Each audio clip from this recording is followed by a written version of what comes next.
When I bought the little weather-beaten cottage on the bluff 12 years ago, I wasn't just looking for a place to live. I was looking for something close to peace. After 23 years in the Navy, most of them spent crisscrossing oceans and staring out at water. Through steel railings, I wanted to wake up to waves that didn't mean duty drills or deployments. I wanted to hear the tide move because it was beautiful, not because it was a tactical concern. So I planted trees, not just any trees. Coastal live oaks, black mangroves, wax myrtles, species suited to this sandy soil, deeply rooted and salt-tolerant. They weren't decoration, they were guardians. I spaced them up carefully along the bluff's edge and reinforced the base with native grasses, creating a natural barrier that would hold against erosion far better than any concrete slab ever could. It took years for the grove to take hold, but over time they grew tall and wide, their roots knitting the bluff together, their canopies breaking the wind, their presence anchoring both the land and my heart. Neighbors would walk by and ask about them. Kids from the elementary school 2 blocks down once did a science fair project measuring how water pooled around my shoreline versus others. Even the local extension agent from the county had walked the grove with me and given me his nod of approval, saying, "You've basically built a living seawall." Smart. That's what I wanted. Something living. Something lasting. That's also what made it hurt when the new HOA board moved in. Back when I bought the place, the Homeowners Association was more of a glorified neighborhood bulletin board. We had a rotating president, usually someone's retired uncle or a part-time real estate agent. They took care of organizing block parties, mowing the entrance sign lawn, and making sure folks didn't leave couches on the curb for weeks.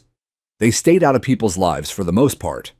And in return, we paid our small annual dues, waved at the board members, and got on with our lives.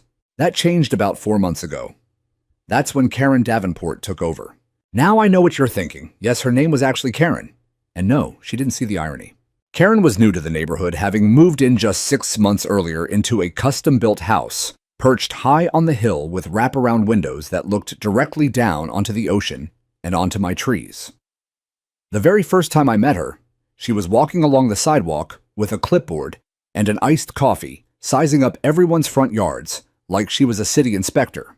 "Are you aware your hedge is 2 feet over the height allowance for oceanfront parcels?" she said without a hello. I laughed. Not mockingly, just surprised. No one said anything about my hedge in a decade. "I'm saying something now," she replied, tapping her pen. She hadn't even unpacked all her moving boxes yet, and she was already running for president of the HOA. It took her 3 weeks. 3 weeks of campaigning, printing glossy flyers, and promising a return to property value preservation and unified coastal aesthetics. I didn't even vote. Most people didn't. She still won by a landslide, uncontested. At first, I ignored it. Let her fuss over trash cans and porch paint. I had my trees. I had my ocean. I had my mornings with black coffee and sea air and the rustle of wind through wax myrtles. But it didn't take long for the letters to start. The first one was folded in half and placed in my mailbox like a note from a passive-aggressive roommate. Notice of violation, unauthorized vegetation obstruction. It was printed on official HOA letterhead, newly redesigned, of course, with Karen's signature at the bottom, and a clause about unauthorized plantings interfering with neighborhood sightlines and ocean views. I read it 3 times before I believed it. The next day, I walked the bluff line and stood by the trees. They were healthy, upright, anchored. Their roots laced through the soil, bracing it against the sea. Without them, this land would crumble inch by inch until my backyard met the surf. It wasn't just obvious, it was scientific. I had documentation photos, even a consultation I'd paid for from a coastal engineer 5 years ago, when erosion had taken out a neighbor's patio 2 lots down. So I made copies. I highlighted quotes. I typed up a polite letter and slid it under the HOA office door. 2 weeks later, I got another notice, this time with a fine. $50 per day retroactive from the date of the first letter. I stood on my porch holding the notice and staring at the horizon. The sea was flat and blue, but I could feel the shift. Not in the water, in the air. I had the strangest thought then. Karen didn't see those trees as protection. She saw them as power. Something she didn't plant, didn't control, and couldn't look over. That's when I knew this wasn't just about views or bylaws. It was about dominance, and I'd learned long ago how dangerous that kind of thinking could be. especially in people who never served, never sacrificed, and never listened to warnings. I tucked the notice into a file folder marked HOA nonsense, poured myself a glass of ice water, and walked the path down to the edge of the bluff. I ran my hand along the rough bark of the tallest tree, the first one I'd planted when I moved in. "I'm not letting them take you," I muttered, and I meant it. It's funny how fast things can shift from neighborly to adversarial. How a single person armed with authority and ambition can change the atmosphere of an entire community. Karen Davenport hadn't just taken over the HOA. She had rebranded it into her personal fiefdom. And every week that passed since her inauguration, it became more obvious that her mission wasn't to preserve the neighborhood, it was to remake it in her image. She called it elevating the aesthetic. I called it a war on character. Karen's house sat on a prime corner lot overlooking the curve of the shoreline. Modern architecture, sharp white stucco walls, wide horizontal windows that screamed coastal minimalism, and an absurdly oversized flagpole that somehow managed to fly a flag even on windless days. I'd seen her out there once at 6 a.m. using a leaf blower to push sand off her driveway. Karen didn't believe in nature. She believed in control. Once she secured her role as HOA president, she created 5 subcommittees: landscaping, visual harmony, infrastructure and safety, bylaw compliance, and my personal favorite, the View Optimization Task Force. She filled them with the kind of people who wore matching tennis outfits, people who complained about mailbox paint chipping, and people who had never once had to sandbag their own driveway. And at the top of their priority list, my trees. It became clear during the first community meeting she chaired held in the newly revamped clubhouse, now decorated with rented orchids and gluten-free catering. I sat quietly in the back row, arms crossed, watching her click through a PowerPoint presentation titled Reclaiming Our Coastal Heritage. Slide after slide showed images of open lawns, unobstructed sea views, and waterfront properties with pristine fences and sculpted flower beds. Then came a slide labeled Visual Offenses. And there, without warning or context, was a photo of my bluff taken from behind her house, zoomed in just enough to make the trees look wild and overgrown. This, for example, she said, pointer laser aimed like a weapon at my grove. Not only blocks the enjoyment of our community's most valuable asset, the ocean, but also fails to comply with height standards listed under Section 8C of the updated Coastal Uniformity Policy, ratified 2 weeks ago. Ratified without a vote, I would later discover. I raised my hand calmly. She blinked at me.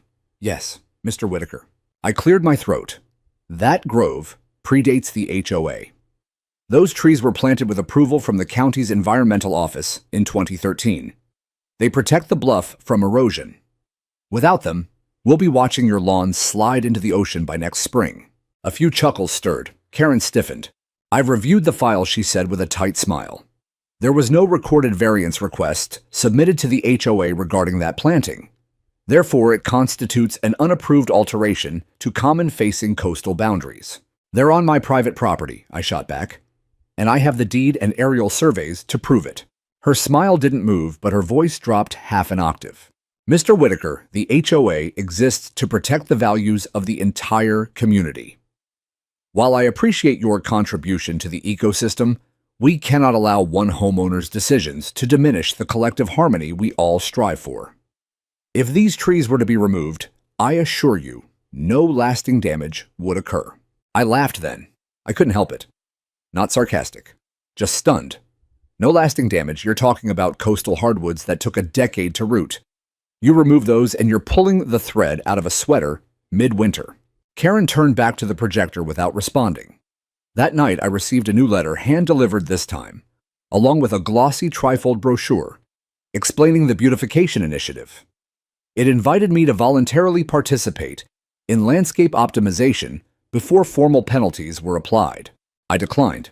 2 days later, a member of the View Optimization Task Force, an older gentleman in a golf visor and boat shoes, knocked on my door. He introduced himself as Rick, offered me a lemon bar, and asked if I had considered just trimming them down to knee height.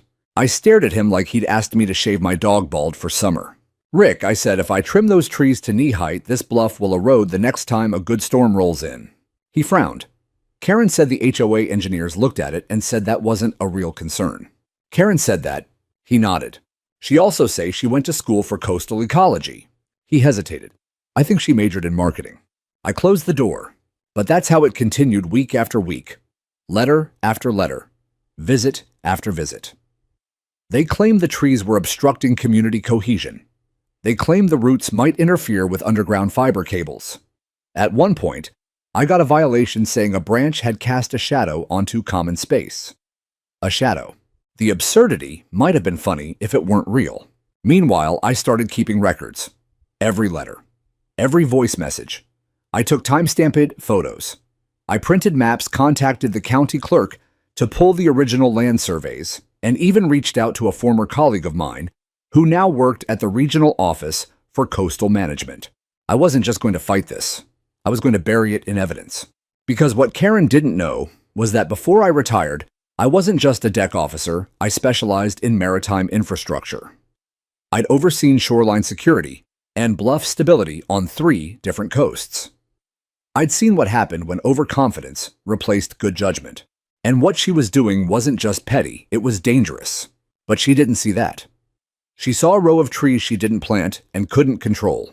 And like anyone with a clipboard and too much time, she was determined to make them disappear. By the end of July, my mailbox had become a battleground. Each morning I'd find it stuffed not with catalogs or postcards, but with thick ivory-colored envelopes from the HOA, all bearing the same heavy-handed header. Notice of non-compliance, immediate attention required.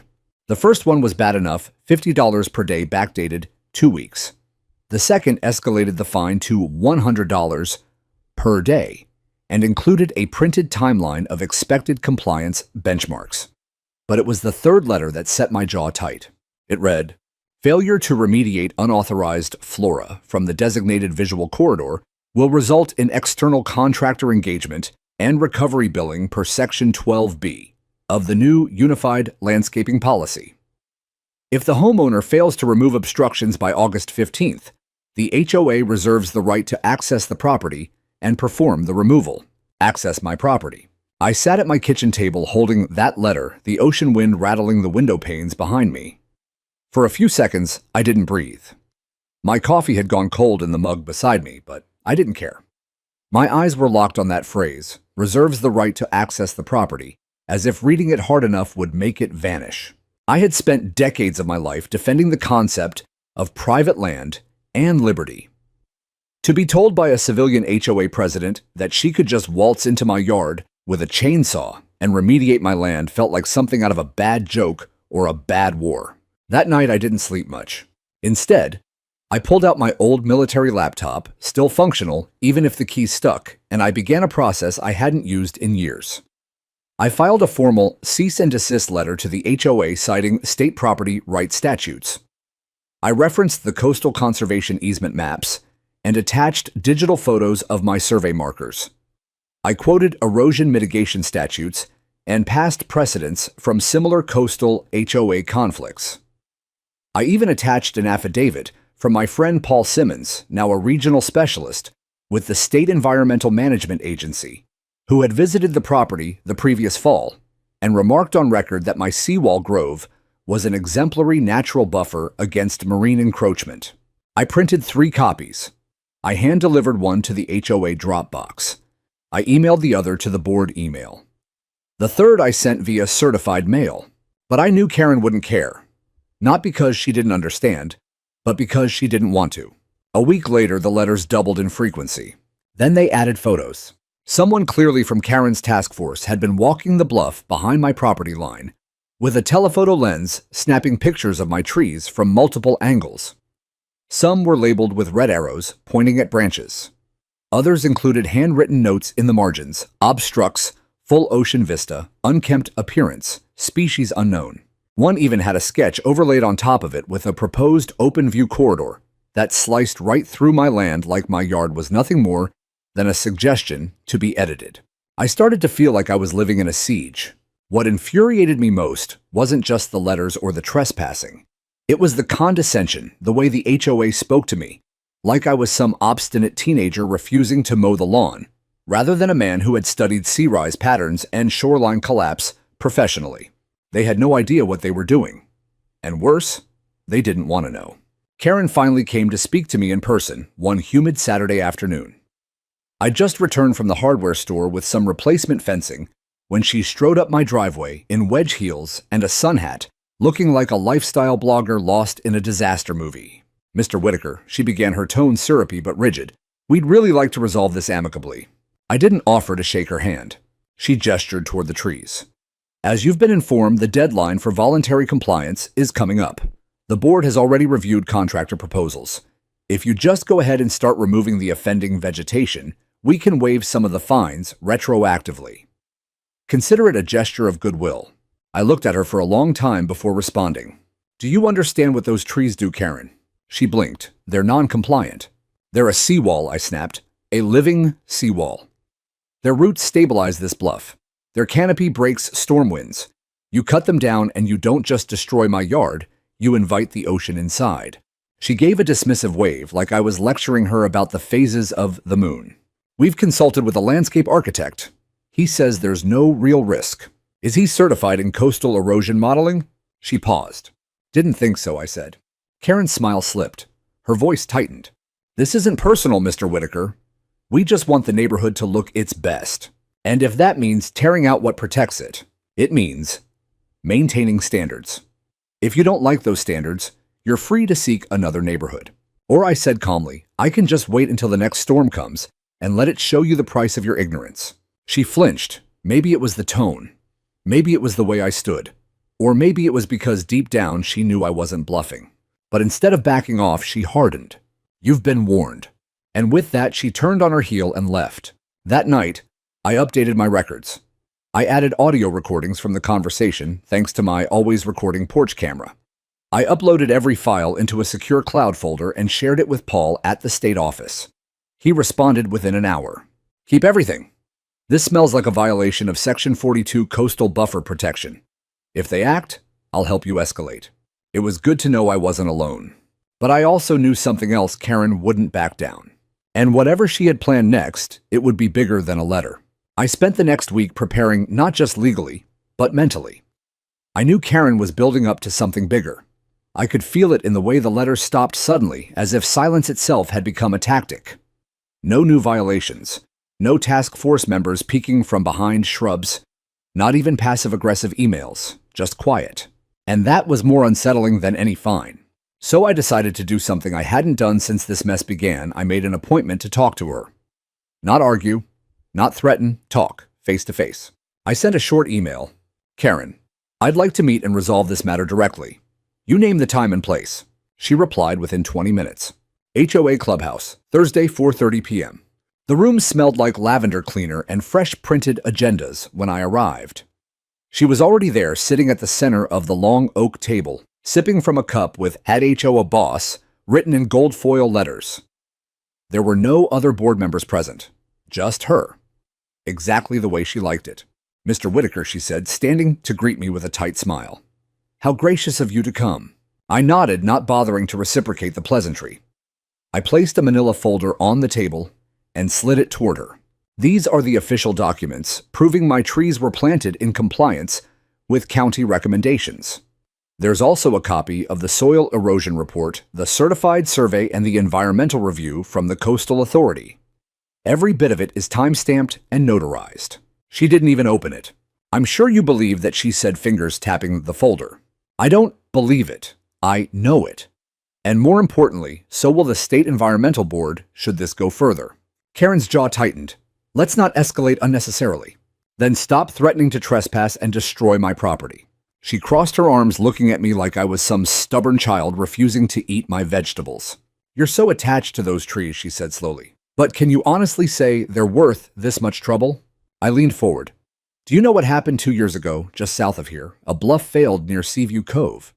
Took out 2 entire backyards. One woman nearly died. The county spent 6 months rebuilding the slope with geogrid fabric and concrete. All because the HOA there forced a homeowner to remove his mangroves to improve community visibility." Karen blinked. I continued. "I served 23 years in the Navy. I've seen shorelines swallowed by saltwater and wind. These trees are not decoration. They're survival." She didn't respond. Not immediately. But I saw the flicker in her eyes, hesitation, maybe, or doubt. And for a brief second, I thought I had reached her. Then she leaned back in her chair and said, "I think we're done here." I felt the temperature in the room shift. "I came to you in good faith," I said, "and you're still choosing vanity over safety." She stood. "I'm choosing standards. You should too." I gathered my papers calmly. "If you send anyone onto my land, Karen, if one root is cut, I will press charges for trespassing and environmental endangerment. I already have the state ready to file injunctions. I'm not bluffing." Her face was hard now, but I caught at the twitch in her jawline, the way her fingers tightened on the edge of the table. Fear. Maybe not of me, but of losing control. "You won't stop this," she said. I held her gaze. "You're the one who doesn't see what's coming." And I meant more than just a lawsuit. Because while she obsessed over view lines and shrub heights, I'd been watching the water, tracking patterns. And for 3 nights straight, I'd noticed a rise in tide pull I hadn't seen since Hurricane Elias back in 2010. The barometric pressure was dropping. The waves were higher, meaner. The wind carried that electric stillness that always preceded a blow. Something was coming. And without those trees, without that protective grove, this entire bluff line would be vulnerable, including Karen's house perched higher up closer to the edge than she seemed to realize. I left the clubhouse and walked straight to the harbor. Spoke with an old friend, Jose Morales, now a storm prep consultant for the Coast Guard Auxiliary. I asked him to review the shoreline with me. He showed up the next morning with his drone and a laptop. We ran scans, measured elevation loss since the trees had first been planted, compared it to areas without coverage. Jose whistled as he looked over the data. "Your trees are doing more than you think, man. This bluff's got 17% better resistance than any lot within 800 yards. Can you write that up?" "Already done." He handed me a printout on official Coast Guard letterhead. "Get this to the HOA. They don't care, but the media might." He wasn't wrong.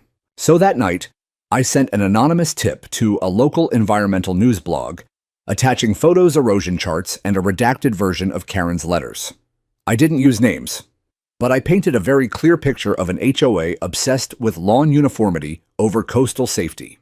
The piece went up the next day. "Shoreline safety at risk, local HOA. Accused of prioritizing views over bluff protection." It didn't go viral, but it didn't need to. It reached the right inboxes. 2 days later, I got a call from Channel 5's investigative reporter, a woman named Tanya Briggs. She wanted to interview me. I declined politely. But I offered her everything I had on record. She took it, verified it, and by the weekend, a 5-minute segment aired on the local news, complete with drone footage of my grove and a dramatic side-by-side of my bluff versus a crumbling section further down the coast. Karen's phone must have exploded, but still she didn't back off. 3 days later, I found a pink slip taped to my fence. "Final warning, tree removal scheduled Tuesday, 9 a.m. The date was circled in red. Underneath, someone had scrawled, "No more delays." They were really going to do it. Tuesday arrived like a silent drumbeat, slow and pounding. I was awake by 5, not because of an alarm, but because I hadn't truly slept. The night had been filled with flashes of imagined destruction. Limbs falling, roots exposed, the bluff giving way in slow motion. I paced my kitchen with a mug of black coffee, watching the pre-dawn haze roll off the water like ghost smoke. It smelled wrong. Heavier somehow, thicker. At 8:45 a.m., I heard the first truck. Not a city vehicle. Not even a landscape company I recognized. This was private, unmarked, the kind that shows up when people want things done quietly. By 8:50, there were 2 more. All 3 idled across the street in a neat row, engines humming low like sharks circling. 5 men got out, 2 in orange vests, 1 with a clipboard, and 2 holding chainsaws like they'd been waiting all morning to swing them. And then came Karen. She pulled up in her ivory Lexus, stepped out, wearing a pristine white blouse and sunglasses, and walked straight to the edge of my property like she owned it. Her lips curled into a stiff smile when she saw me standing on the porch. "Mr. Whitaker," she said without preamble, "we're proceeding today." I crossed my arms, not moving an inch. "This is trespassing. We've issued formal warnings. You failed to comply." I pointed to the "No Trespassing" private land sign staked clearly along the fence line. She tilted her head. "The HOA has easement authority." I shook my head, not for removal, not without due process. But she waved a sheet of paper, some hastily typed board resolution with no legal weight. It was signed by herself and 2 other board members. No city seal, no judge. Just a power trip on company letterhead. I've already called the sheriff, I told her. She didn't flinch, so have I. And guess who responds faster in this county? Behind her, the workers started moving. One walked the line of my trees, gesturing toward trunks with orange spray paint. I could see the marks being made like targets. It was surreal. I wanted to scream to run down the hill and stand in front of the trees like a human shield, but I knew better. Instead, I pulled out my phone. I tapped record. I walked straight toward the bluff and faced the camera. My name is Michael Whitaker. This is my private property. The HOA is here with unlicensed contractors attempting to remove coastal vegetation that protects this shoreline. I have not given consent. They do not have a court order. This removal violates state environmental code and coastal preservation laws. Karen's voice cut in from the side. You're being ridiculous. But I didn't stop filming. At exactly 9:03 a.m., the first chainsaw roared to life. The sound sent a jolt through my spine like a blade slicing through not just wood, but memory. Through the years I'd spent growing, shaping, tending. Through every sunrise I'd watched beneath those branches. Through the storm winds they'd broken. Through the land they'd held firm. I watched as they felled the first wax myrtle. It hit the ground with a crack that echoed like bone. The second tree followed a coastal oak, its limbs shaking as the trunk gave way. Sawdust flew into the air like smoke from a battlefield. I could barely breathe. Please stop, I said, not yelling now. Just pleading. You don't understand what you're doing. Karen said nothing. By 9:15, 5 trees were down.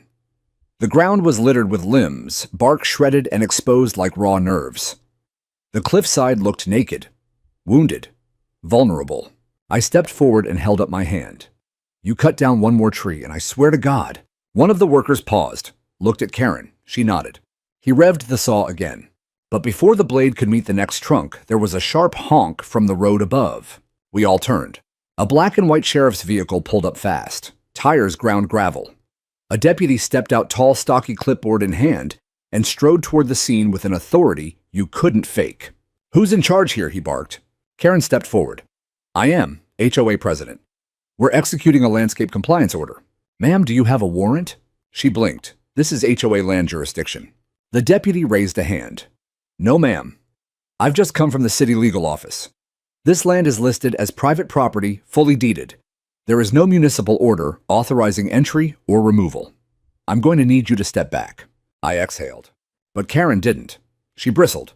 Officer, with all due respect, ma'am, I will charge you with trespassing and property damage if you don't step off this bluff right now. She opened her mouth to argue, then closed it again. The workers looked at each other. One of them quietly shut off his saw. Another dropped his spray can and backed away. The orange vests shuffled toward their trucks like children caught skipping school. Karen remained frozen. Her eyes darted from the officer to me, then back again. Her jaw worked, but no words came out. The deputy turned to me. Do you want to press charges? I looked at the pile of broken trees, the sap still leaking, the soil already crumbling where roots had been torn. I thought about saying yes, but I shook my head. Not today. The deputy nodded. Document everything. File your complaint with the city attorney. They'll take it from here. The workers left. Karen lingered, furious and silent. She shot me a look like this wasn't over. Then she climbed into her Lexus and peeled away, tires squealing against asphalt. I stood alone with the ruins. Wind brushed my face saltier than usual. The ocean was louder now, as if it could sense the change. As if it too was waking up. The trees were gone. The bluff was bare. And I had a feeling the storm hadn't even started yet. I didn't sleep that night, not even a minute. I lay on the couch by the big window that faced the sea, every light off the hum of the fridge, the only sound inside the house. Outside it was different. The ocean had started speaking. Not whispering the way it usually did, not its soft nightly rhythm. This was louder, deeper. The kind of sound that didn't just reach your ears, it settled into your chest. By 2 a.m., the winds had shifted direction. I knew that pattern. By 3 a.m., the barometric pressure dropped again. By 4, I was standing in the backyard with a flashlight staring at the jagged stumps of my trees. The bluff edge already looked different, less confident. Naked. When dawn came, I was on the phone with Jose. You're not going to like this, he said, without even saying hello. There's a system forming offshore. Spaghetti models are inconsistent, but the pressure's plummeting. The Gulf is hot. It's drawing moisture like crazy. How fast is it developing? Fast enough that the state issued a Level 2 Coastal Watch advisory for our region. No evacuation yet, but they will soon. Storm name. Doesn't have one. Yet. But if it holds form, they'll name it by nightfall. I hung up and immediately called the HOA's main line. I left a message, not angry, not dramatic, just direct. Karen, the storm is real. You've put the bluff at risk. Get the board together and issue a neighborhood prep alert. Don't wait until it's too late. Of course I didn't expect her to respond, but I needed it on record. By 9 a.m., the local news had picked up on the developing weather system. A tropical depression with potential to intensify. Satellite images showed a tight spiral of angry red and orange building speed just 300 miles off the coast. No name yet, but its path was inching toward us and fast. I walked outside and felt it in my skin. There's a weight to pre-storm air, a density. It was already hard to breathe. Across the street, my neighbors were starting to move. An older couple began boarding their windows. A man 2 houses down was tying down his grill and patio furniture. But up on the hill, Karen's place remained untouched. No movement. No boarded windows. No sandbags. I watched as she stepped out onto her balcony with a glass of wine and a phone in her hand, like she was on vacation. And that's when I knew she wasn't going to warn anyone. She still thought it was just weather.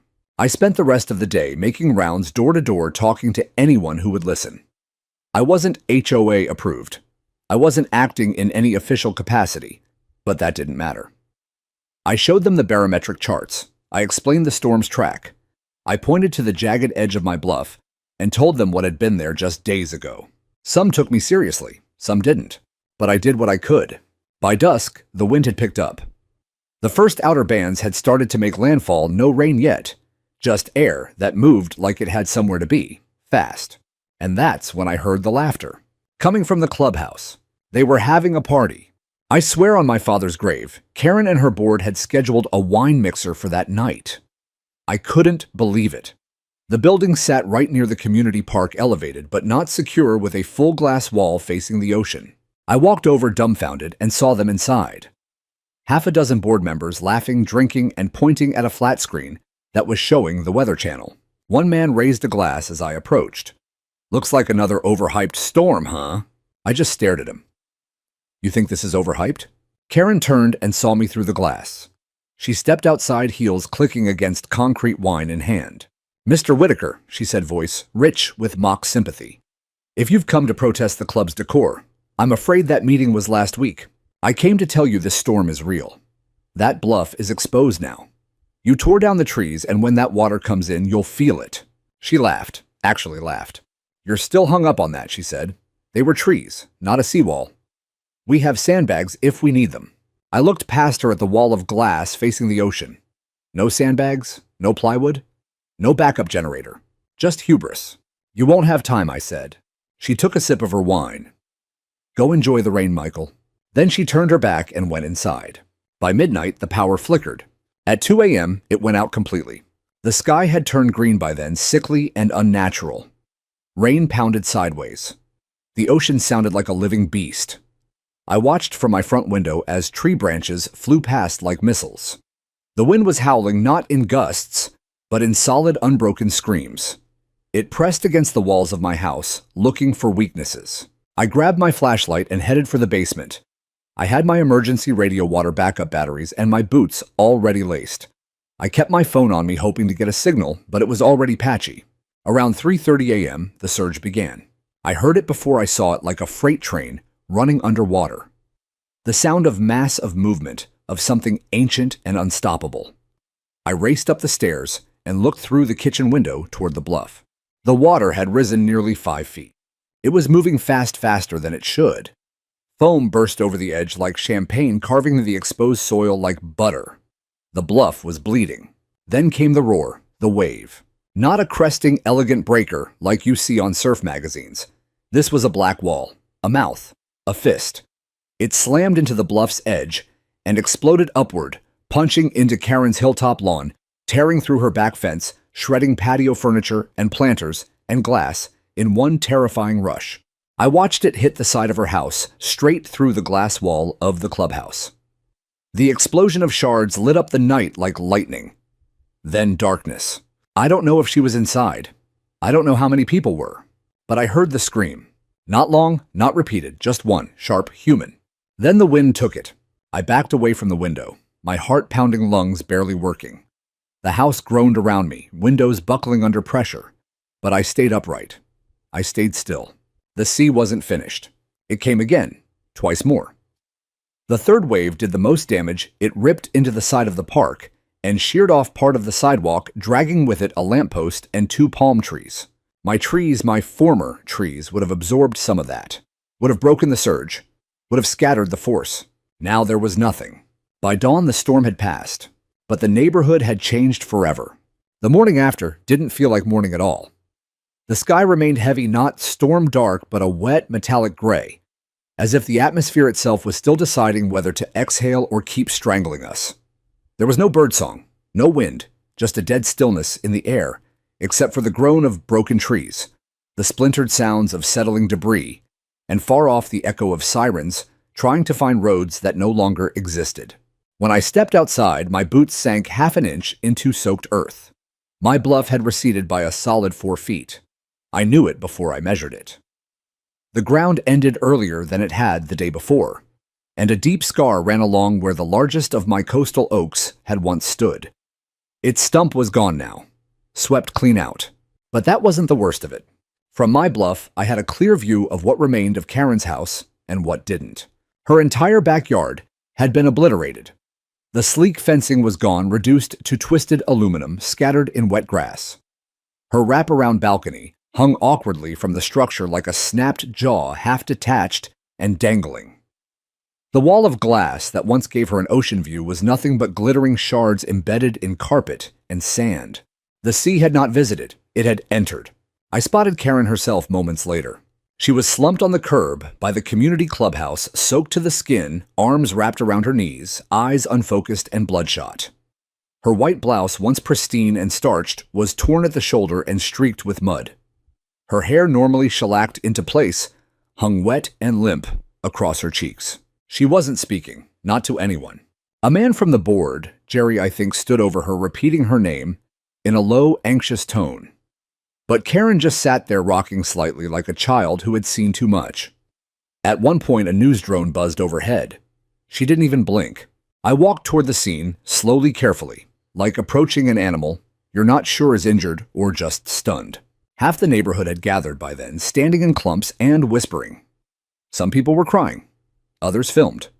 Most just stared in disbelief at the destruction that had once been their amenity center, the pride of the HOA, the symbol of their order. Now it looked like a war zone. The clubhouse's glass wall was entirely gone, its interior furniture floating in a pool of seawater mixed with office paper and dirt. A bookshelf had been driven through one of the windows like a battering ram.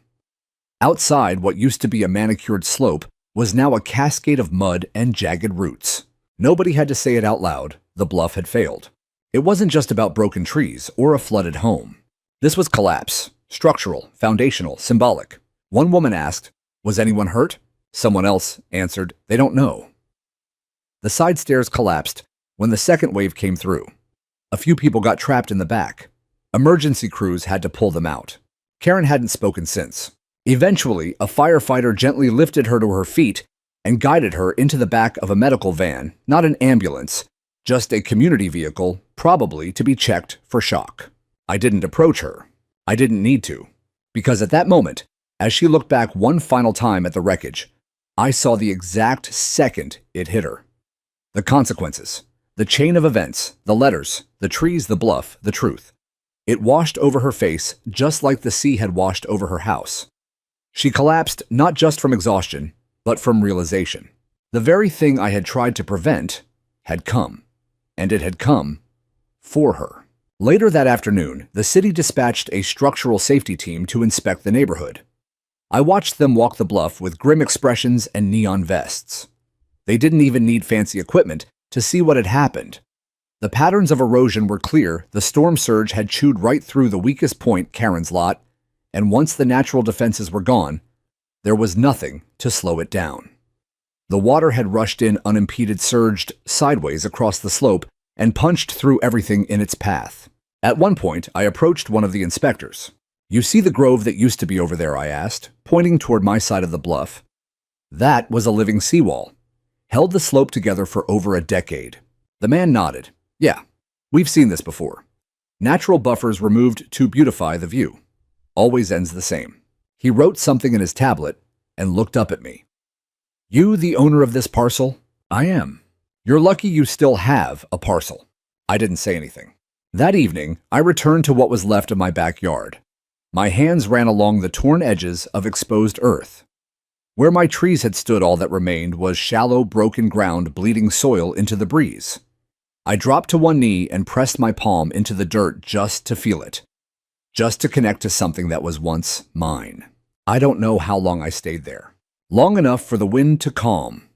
Long enough for the ocean to stop roaring and start breathing again. When I finally stood, the sun was setting, a flat red orb bleeding into the waterline. It cast long shadows across the bluff, and in those shadows I felt something shift, not in the ground, but in me. It wasn't rage anymore. It wasn't even grief. It was purpose, because now everyone had seen what I tried to warn them about. Now they knew.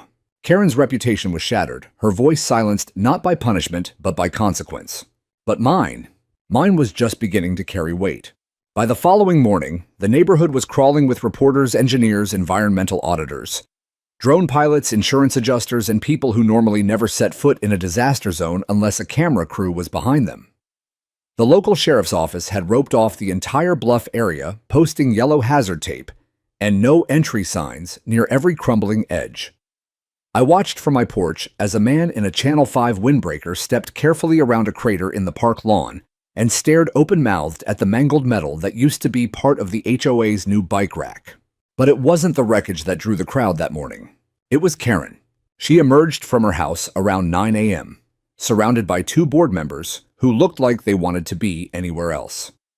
Her face was blotchy pale, exhausted. Gone was the crisp white blouse, the perfect bun, the lip gloss, and wine glass.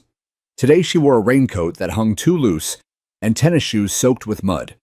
Her hands trembled slightly as she clutched a wrinkled sheet of paper. I don't know why I followed. Maybe curiosity. Maybe a need for closure. Or maybe I just couldn't look away. She walked up to the clubhouse steps, what remained of them, and stopped at the podium the HOA used for announcements during neighborhood barbecues and holiday caroling events.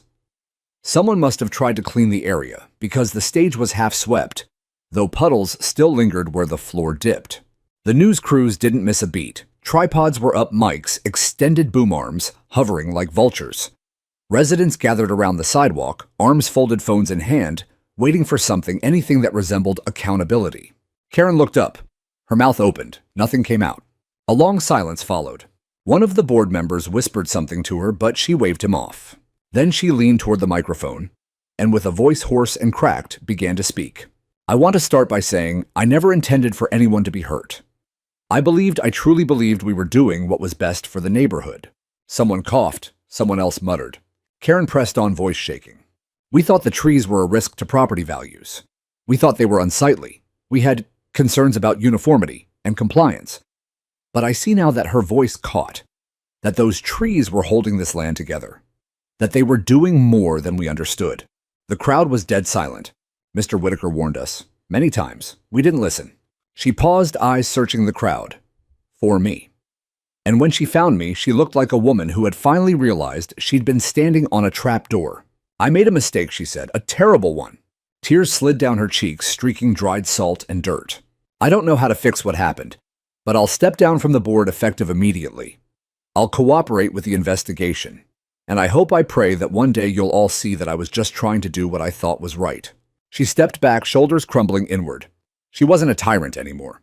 Not a self-appointed queen of shrubs and curbs. She was just a woman broken by the realization that she'd unleashed something far more powerful than herself. Nobody clapped, nobody booed.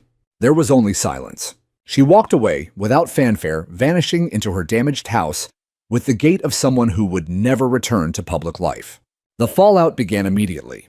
City engineers issued a formal report 2 days later confirming that the removal of the natural barrier, my tree grove, had significantly weakened the bluff. The report called it an avoidable failure, exacerbated by unauthorized ecological disturbance. The HOA board tried to pivot, distancing themselves from Karen like rats abandoning a sinking ship. But the damage was already too public, too obvious. The entire town had seen the before and after photos splashed across the evening news. Then came the legal notices. Multiple homeowners filed claims against the HOA for damages. One family's insurance company refused to pay out until a liability investigation was completed. 3 others demanded that the HOA reimburse them for emergency lodging, citing preventable HOA negligence. And me, I got a call from the state's Office of Coastal Conservation. The woman on the line introduced herself as Director Elaine Nichols. She'd read the articles, seen the footage, and reviewed the decades of permits I'd submitted, the soil surveys, the expert testimonies I'd compiled. "You did everything right," she said. "You tried to warn them." I didn't respond right away. She continued, "We'd like to use your property as a pilot site. Restoration, coastal defense education. Maybe even install a public case study marker. Would you be open to that?" I was quiet for a long time. Finally, I said, "As long as no one plants another sign that says view obstruction." She laughed. I think we've all learned that lesson. Meanwhile, the HOA office itself was placed under audit. Financial discrepancies surfaced. Turns out, a portion of member dues had been funneled into Karen's beautification committee, a fund that included inflated vendor contracts and suspicious invoice timing. The city attorney opened a formal inquiry. The final blow came a week later.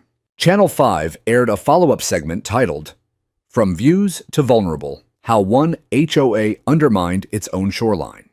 They used drone footage of the bluff, side by side with footage of my property 10 years ago, then now. They featured Jose's quote about living seawalls. They closed with a slow zoom on Karen's shattered backyard, then cut to me standing by the edge of my land, newly reinforced with erosion netting and stakes. The anchor's final words: "Sometimes the strongest walls aren't made of concrete. They're grown. And sometimes the loudest warnings don't come from agencies, but from neighbors who simply know better." That night, I didn't feel victorious, but I did feel vindicated. The neighborhood had changed. It would never be the same, and neither would I. But for the first time in weeks, I stood on my bluff, felt the ocean breeze, and finally, it didn't feel like a threat. It felt like peace. The official letter arrived in a stiff white envelope with the seal of the State Environmental Protection Division embossed in silver.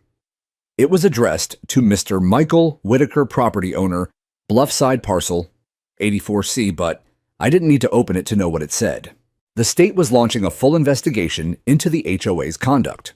And this time, they weren't just looking at Karen. Within a week of Karen's resignation and the community fallout, I'd been contacted by 3 different agencies: the Environmental Protection Division, the Office of Coastal Resilience, and most surprisingly, the State Attorney General's office. What began as a neighborhood drama was now a matter of public concern, because what happened on our bluff wasn't just petty or cruel. It was criminal negligence. The day after the letter arrived, a task force of environmental engineers and state investigators arrived to walk the property with me. Their lead, a tall man named Spencer Daniels, wore hiking boots and carried a tablet as he surveyed the damaged edge. "You can still see where the root matrix was holding it," he muttered, crouching by a broken ridge. Textbook failure. Without the grove, the storm had a clean path to tear it apart. He stood and looked at me. "You were right. You were completely right." I said nothing. I didn't need to. The damage spoke for itself. Another member of the team, a woman named Leah from the State Coastal Commission, walked beside me down what used to be my tree line. "These weren't just trees," she said, placing a gloved hand in the soil. "This was a well-established eco-barrier. The idea that anyone could remove them without an impact study is outrageous." "Karen thought they blocked the view," I said flatly. Leah sighed. "Views won't mean much if the bluff ends up in the ocean." Over the next several days, state crews installed erosion monitoring sensors, took soil samples, and mapped the entire slope using drones. They photographed everything: the jagged edges, where stumps had been pulled, the debris patterns from the wave's incursion, the structure of Karen's collapsed retaining wall. They even requested my entire paper trail, which of course I had. Every letter, every notice, every time-stamped video. I handed them over willingly. "You documented all of this?" Spencer asked, thumbing through the binder I'd compiled. Every step, every letter, every violation, every time she threatened to cut them down. He shook his head in disbelief. "You should teach a masterclass in self-defense by paperwork." I smiled for the first time in days. Meanwhile, the neighborhood was undergoing its own reckoning. At the emergency HOA meeting, called in the aftermath of the disaster, tempers flared hotter than July asphalt. Homeowners stood up one after another, demanding answers from the remaining board members, asking how things had gone so far, how one woman had been given so much unchecked power. "You ignored warnings from experts," one man yelled. "You didn't even put it to a vote," another shouted. "You just followed her like sheep." The interim president, a meek woman named Carol, whom no one remembered voting for, fumbled with her microphone and tried to explain that at the time, it seemed in the best interest of the community. That phrase landed like a slap. Someone stood up and read a passage from the state's HOA compliance code, emphasizing the criminal implications of trespassing and unauthorized environmental disruption. Then a woman from the back, one of the few homeowners whose bluff remained intact, spoke clearly and quietly. "Mr. Whitaker warned you. You dismissed him." I was there, in the room. Sitting in the back like I had the first time Karen showed my trees in her slideshow of visual offenses. Except this time, no one was laughing. No one was nodding. They were listening. When Carol finally offered to step down, it was less of a resignation and more of an escape. She left the mic hanging mid-sentence and walked out, purse clutched to her chest, head down. By the end of the meeting, the HOA board had effectively collapsed. Several members resigned. Others pledged to cooperate with the state investigation. And then the motion came. Motion to dissolve the current HOA structure pending legal review and oversight by the city. It passed, unanimously. The days that followed were surreal. The local paper ran a front-page article titled, "Storm Exposes Fragile Power When HOAs Go Too Far." My name was in the first paragraph.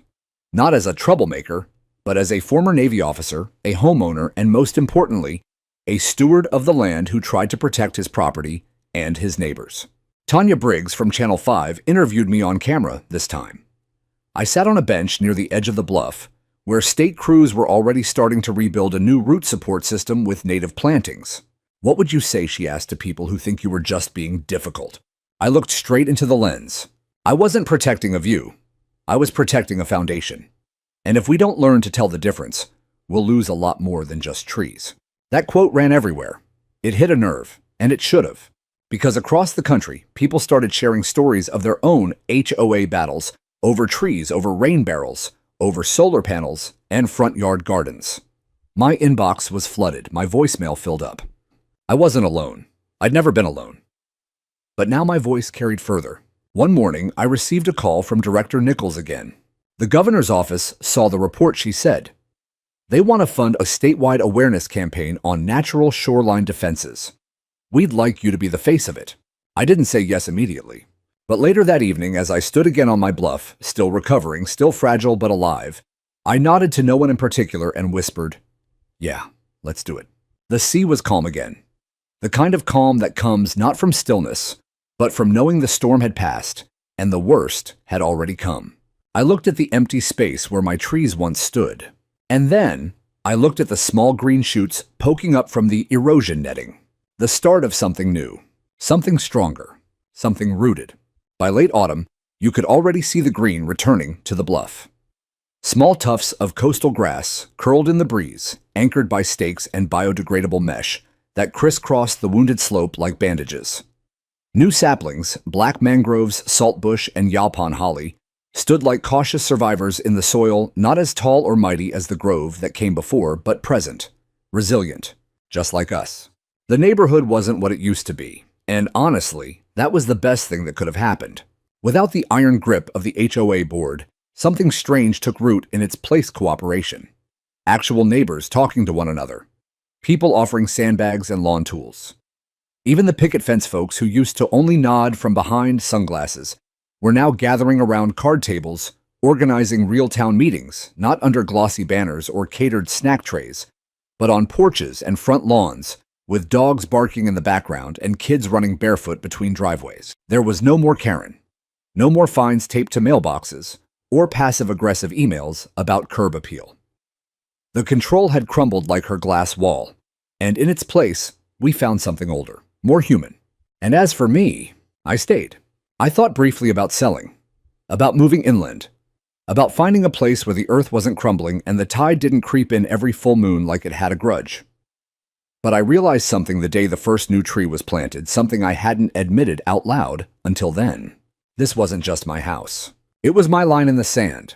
A couple weeks after the final investigation report went public, I was asked to speak at the city's Coastal Resilience Summit. It wasn't some giant national stage, just a local auditorium filled with scientists, engineers, city planners, and a few wide-eyed high school kids who looked like they'd rather be anywhere else. But I took the stage in my old Navy jacket, holding a photo of the Grove the way it used to look. And I told the truth. I talked about how we undervalue the quiet things, the things that don't scream for attention, but hold the world together. Roots, soil, neighbors, warnings. I told them about how Karen laughed when I said the storm was coming, and how the sea didn't laugh back. When I finished, they stood up. Not a loud ovation, not thunderous, but real, respectful. Some of the younger ones had tears in their eyes. Afterward, a girl approached me, 16 maybe, blue hoodie binder clutched to her chest. My mom said the HOA in our neighborhood won't let us plant anything except grass, but our backyard keeps flooding. Could I show them what happened here? I bent down slightly and said, "You show them whatever you need to. And if they don't listen, plant the trees anyway. Good roots don't need permission." She smiled, and that made the whole speech worth it. That winter, the city passed new regulations prohibiting any HOA from removing shoreline vegetation without a certified environmental impact study. The Whitaker Clause, they called it. I found that funny, but it meant something. Karen, as far as I knew, moved away. I heard rumors she sold the house for a fraction of what she paid, citing unrepairable bluff instability. There was talk of a lawsuit, then settlement. I never asked for an apology. I didn't need one.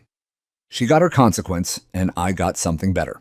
Dignity restored, and land that could finally breathe again. By spring, the saplings had grown taller, their branches reaching with cautious optimism toward the sky. Birds had returned, warblers and red-winged blackbirds, and I saw a pair of ospreys circling overhead one morning like old friends checking in. The sea stayed quiet. Every now and then, it still swells. That's its nature. But I've learned to read it better. And it, in turn, respects the bluff again because we've rebuilt with patience and care, not ego. One morning, I walked out with a thermos of coffee and stood at the edge, boots on firm soil. A neighbor joined me, Sam, a retired teacher who used to glare at my trees back in the old days. I thought those things were weeds, he admitted, nodding toward the saplings. Now I wish we'd planted more. I passed him the thermos. We're still planting. He looked at the horizon where the morning sun was cutting through the fog like gold through silk. Then he smiled. "You know," he said, "I think the sea forgives faster than people do." "Maybe," I replied. "But people eventually learn. The sea never needed to." Later that week, I built a small wooden sign at the edge of the bluff. Nothing fancy. Just a plank of cedar with hand-carved letters. It read, "In memory of the Grove. Roots held us. May we never forget them." It stood tall against the wind, not as a warning, but as a promise. Because sometimes justice doesn't come with sirens or lawsuits. Sometimes it grows. Slowly. Silently. Deep in the earth. And when it does, no wave, not even a monster one, can wash it away.